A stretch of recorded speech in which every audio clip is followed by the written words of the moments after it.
In this video, we'll introduce the autonomic nervous system.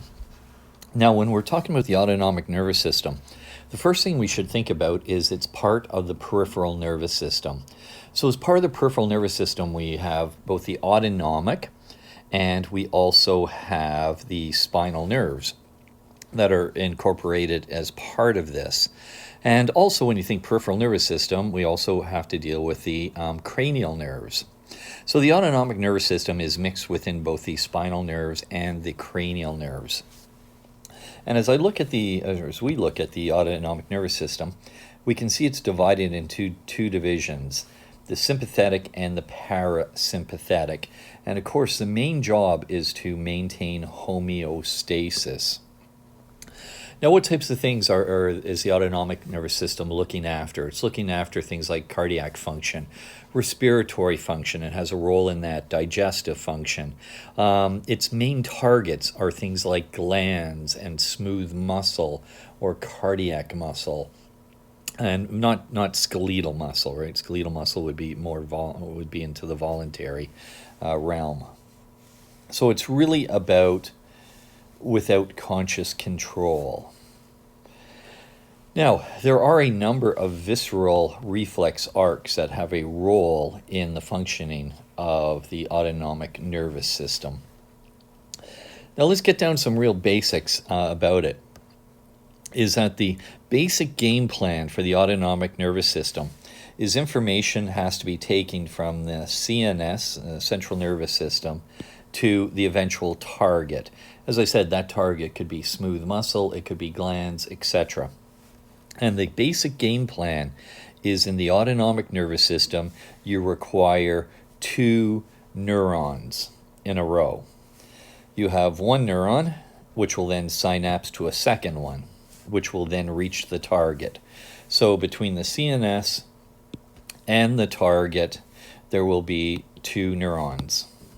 And we're going to give them names. So the first one is going to be known as the preganglionic neuron. The second one will be the postganglionic, and that is the one that will synapse eventually with the target. Now, if you look at the name preganglionic and postganglionic, you'll see that the word ganglia is in there. And yes, where does the synapse occur? It's going to occur in a ganglion. And remember, the definition of a ganglia is a collection of cell bodies in the peripheral nervous system. And here we can sort of see the outline what we just talked about. Now, when we're talking autonomic nervous system, we're really talking about the motor function that is occurring. Now, in order for the autonomic nervous system to make adjustments, yes, let's recognize that there are sensory signals that are sent from the viscera and skin are sent into the CNS where it's processed, but the output that we're looking at is autonomic output. And we can see here that once information is integrated wherever in the brain, it is output. And you can see it follows the general rule. We have a preganglionic fiber, we have a synapse and a ganglia, and we have the postganglionic fiber, which takes the signal to the eventual target.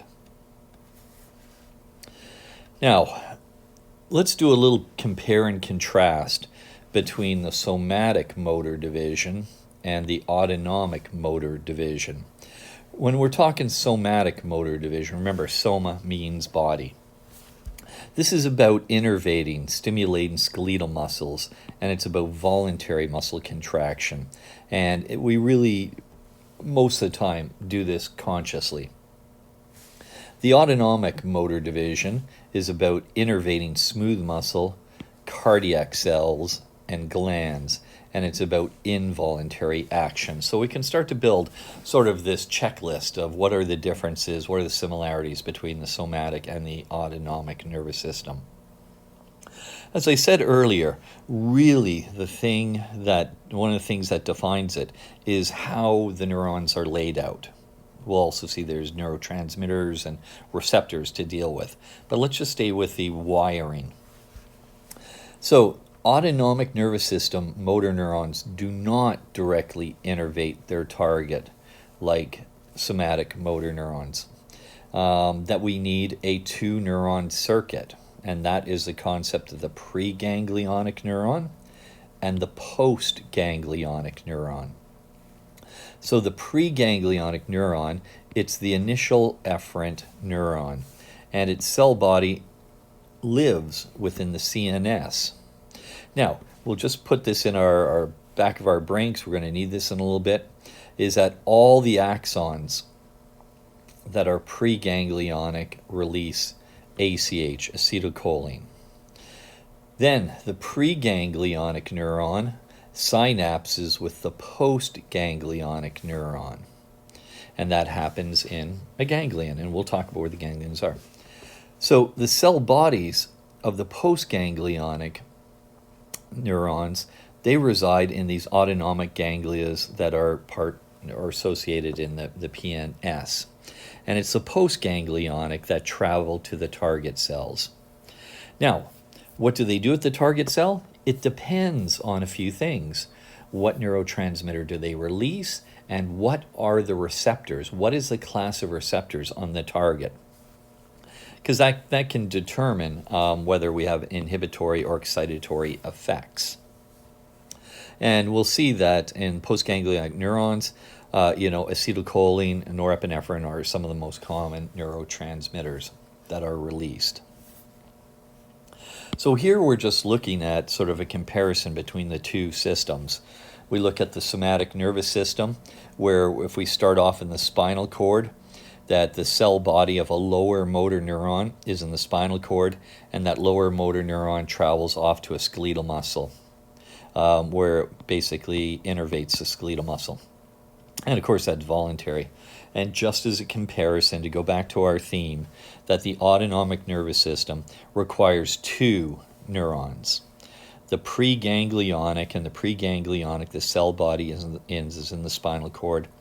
I have to synapse within a ganglia that's outside the central nervous system. And the postganglionic then goes to the target. And the target could either be smooth muscle, cardiac muscle, or glands. And of course, we consider this to be involuntary. Now, as I said, it's the same thing that we just talked about, but let's emphasize it. In the sympathetic nervous system, the preganglionic axons are usually short, and the postganglionic are usually long. So there is a difference, because remember we said that in the autonomic nervous system, there's a rule. You need a preganglionic fiber and a postganglionic fiber to go from spinal cord to target. But there are some differences between the sympathetic and parasympathetic, how they do it. In general, in the sympathetic nervous system, the preganglionic is short, and you synapse most of the time pretty close to the spinal cord.